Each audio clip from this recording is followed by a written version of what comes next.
Is this your first time to Banff? It's my first time at the festival, not to Banff. I was here once, many, many years ago, for a celebrity ski tournament that Marjo Gortner hosted. Believe me, it was a long, long time ago.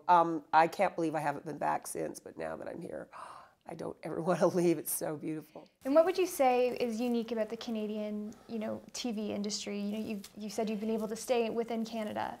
Well, one thing that I say that I was able to do was blaze a lot of trails. I mean, maybe it had to do with the fact that I came into the business at a time when there wasn't a lot of hip, out-of-the-box stuff happening, and really under the leadership of the visionary Moses Neimer, who's really quite a genius in his own right.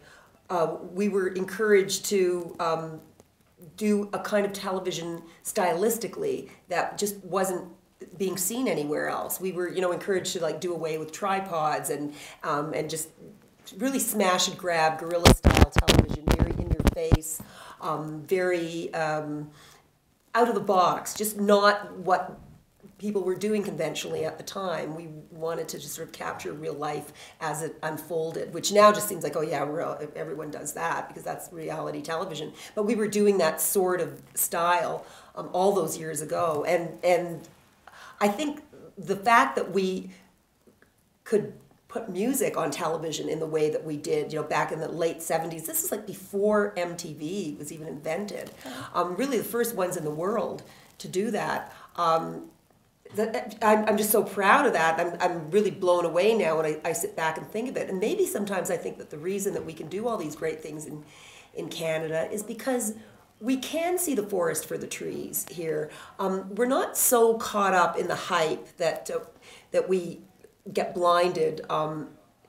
It's very much like my experience in the fashion world, where I feel like I can be in that world, but I'm not of that world.